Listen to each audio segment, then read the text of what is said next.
Juliana has just not to lose, you know? So I just have to be sharp because I see her style many times in my whole career. Her best friend, Misha Tate, is like if you watch Misha Tate fight, it's the same fighter right there. So I see before. Yo, what's going on, y'all? It's Combo Breaker 99. I'm back with another video. All right, y'all. I just got a little bit more hype for this fight. Amanda Nunes and Juliana Pena tomorrow. It's going down for UFC 269. But after watching that press conference last night and just checking out a few more clips of it today, man, I would say, I'm more so hyped now. I'm definitely hyper than I was, after comparing it to the flyweight fights that were coming out. But I think it's even now because this is a championship fight. Juliana Pena, I think that she's really trying to get in the head of Amanda Nunes. Now, is she? I don't really think so. Is she getting her out? Is she getting Amanda Nunes out of her element? Not necessarily. Not for the, let's say, not for the worst. If anything, I think Amanda Nunes is really going to be amped up for this fight. I don't think she's going to be thrown off by anything Juliana Pena brings. But just the way these two were going at it at the press conference, I have to say this is much needed for WMMA.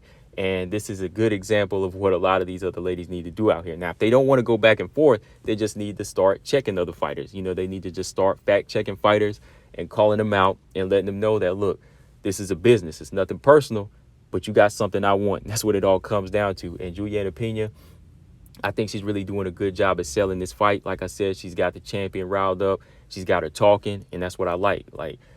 Amanda Nunes, of course, she's not the sharpest on the mic because of her English, but the energy she was coming with was what I wanted to see from the champion. She was fact-checking her. She was hitting with those facts. Just because, Amanda Nunes was at a loss for words, it wasn't like her mind was shook. It wasn't like she was at a loss for thoughts. You know what I mean? It's just her getting her point across. And that's something that I was talking about, in the Jab podcast with my partner, Boxing P. We talked about this before, something he brought up as far as, these fighters from other countries. They really do need to learn English, man, because when they start to get into these verbal wars, it's going to be more exciting and more thrilling to build up these fighters. You know what I mean? Like Canelo Alvarez and so on. These fighters, they need to start speaking English and learning that part to kind of come back.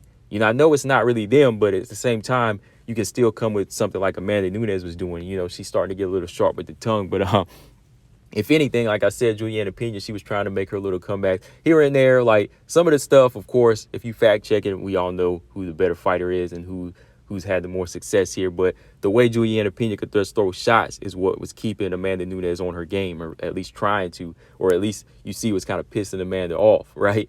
But like I said, when I played this first clip here, this is what got me going. Like I said, Amanda Nunes just dropping these little facts like this, just saying, look, oh, I seen this style before. I already beat Misha Tate. You just like Misha Tate. That jump had me busted out laughing. I busted out laughing, no lie, because I was like, oh, wow. Like, she just throwing her down. She just like dissing her right there and just saying your style ain't nothing. So, that's definitely got to make Juliana Pena feel a certain way. So, of course, Juliana Pena, she's going to come back and say stuff like, I wanted to fight you after UFC 200, or, I already beat somebody that beat you, like Kat Zingano. But like I said, for Amanda Nunes, her not being that quick on the draw as far as, with the lack of English, she was still bringing facts. Now, it would have been funny if she came back and just said, hey, I beat GDR twice and I beat Valentina Shevchenko twice. Two fighters you couldn't even go the distance with that whooped you. You know what I mean? Just stuff like that. That would have made it a little bit more exciting, but it was still exciting because, Amanda Nunes was quick on the draw and still coming at her, even like at the point whenever she said, that's not gonna happen, right? Whenever Juliana Pena said she was gonna get the belt, so Amanda cut in and said, that's not gonna happen. So just that little back and forth is like I said, that's that energy that's really needed right now in the game, And I said this yesterday, man, if I could make a belt for, if I could make a belt, because I don't think Juliana Pena is going to get a belt tomorrow night. If I could make one for Mike Skills, I got to give that to Juliana Pena, because she really did talk herself into a title fight. And that's what fighters out there need to learn from. These WMMA fighters, they really need to learn from to be taken seriously. Like, they have to go out there and speak up a little bit more and get under the champ's skin. Like, even if you're not being ignorant or, disrespectful, you got to start talking. Like, to me, Juliana Pena, she was just using fighting words from the jump, like all the way back to February up till now. Like, there was nothing really ignorant about what Juliana Pena was saying. It was just like a woman, that walked into the saloon and she wants to challenge the best gunfighter. That's what it all came down to when I heard Pena call out Nunes, because it is like a long time coming. They both came into the UFC around the same time.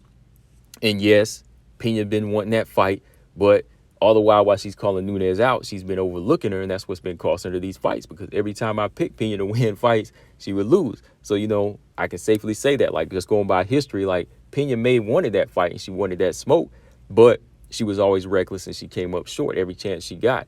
And then, there was that period of inactivity. So while she had that inactivity, for like 2 years, Amanda Nunes, she was developing and, accomplishing a lot in the sport, stacking bodies on her resume, never taking no for an answer when it came to, putting her style on the line and putting her dominance on the line. Amanda Nunes was always there, right? So, I like that energy that Pena is bringing, because it's kind of pinned up from a long time, and, she was bringing it in this press conference. But like I said, the thing is, like, Amanda Nunes, just by her body language, in no way was shook off of what Pena was saying, but at the same time, you can see it was pissing her off, and that's something that Pena's got to watch out for now. She's got to watch out for that. Like, I don't think she's making her blinded by rage, but Amanda Nunes is in that pissed off state now where she's going to want to punish you. You know what I mean? There's two different, that's two different things when it comes to a fighter. Like, you can piss a fighter off, get them blind with rage, and just, take them out of their element. But I think when Amanda hears somebody talking like this, it's almost like she's got to sun you. You know what I mean? Especially when you already know that your skills are better and you've accomplished more. It kind of puts that person in a position to say, oh, like, Nunes is probably thinking, wait a minute, she talking to me like that? I got to go in there and sun her. I'm a double champion. She's like she's number 3 now, but, she's like, she was just number 7 not too long ago. Like, she's been losing to people I beat. So, if you look at the expressions of Amanda Nunes, like, what she can't get out, that's kind of what she's thinking. She's like, this girl is really talking this trash. Like, I really got to go in there and punish her tomorrow. You know what I mean? So I like that energy that's bringing forth from these ladies. Again, Juliana Pena, everything she's saying as far as, just bringing up little things like that, trying to trigger her with certain words like, Kat Zingano wanted to fight her before, but, Amanda's never wanted to fight her. But, again, like I said, Amanda has always just been on that track record of just winning, whereas Juliana Pena, it's always been kind of questionable. She hasn't really dominated too many fighters to make us say we need to match them up, right? And like I said, like, she's doing a good job of masking the, the inner belly of her, the resume and the history behind her, because that's what a good speaker does. A good speaker is going to blind everybody, and you're just going to see what's going down on Thursday at the press conference to what's going down on Saturday. But if y'all go back and do your research on these fighters, you're going to say, well, yeah, because, okay, Juliana Pena, you beat Kat Zingano in a close fight, but after that, you lost to Valentina Shevchenko after that. So that killed chances of fighting Nunes. Then you were going on for like 2 years, of course, had a kid, had an injury to it, right? So you come back with a win. Then you lose the GDR, once again, losing that chance. So, when you look at that, okay, on paper, we see all of that and we say she doesn't seem like the most credible opponent, but it's what she's saying right now that's got her winning. It's what she's saying right now. And I'm always trying to put that in these other fighters' head, that the ones that are winning, they kind of need to take away from what Juliana Pena is saying. They need to take some of these skills away and start using it and applying it. Like, again, Carlos Esparza. Carlos Esparza on a 5-fight winning streak. Like I said, you ain't got to go out there and act ignorant, but, just step in that bar, open those double doors in the saloon and just say, look, I'm calling you out, Rose. You know what I mean? So that's what it all comes down to, and then just kind of go from there. But, yeah, overall, man, like I said, I just got a little bit more hype for this fight because it was kind of good to just see Amanda pick up that mic and actually, throw the first punch at Juliana Pena, then see Juliana Pena try to come back with combinations. But like I said, a lot of it's just like talk. But Amanda, she's hitting with the straight facts because, she can only go so far with her English. So, yeah, man, I'm hyped for this fight, guys. My pick still hasn't changed. It's still 70-30, and I'm still going with Amanda by a finish in the second or third round. Finish by knockout, TKO, or submission. Either one, I think it's up to Amanda. She has the right, she has the tools. She has all the tools laid out in front of her.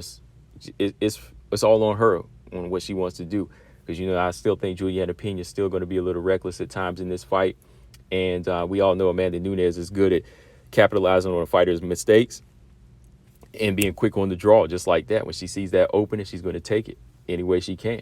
But, yeah, definitely go back and check this thing out, before you know what, you watch the fight just to kind of hype you up. Like I said, Amanda's not really in there like verbal sparring with her. She's just throwing those direct shots at times, and she's catching Pena at the right times with it. You know, she was, like I said, talking about Tate.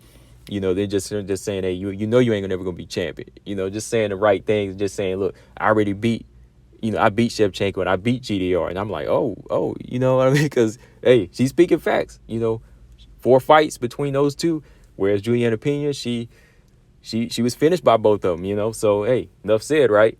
Combo Breaker 99, let me know what y'all think. I'm out. Subscribe. Peace.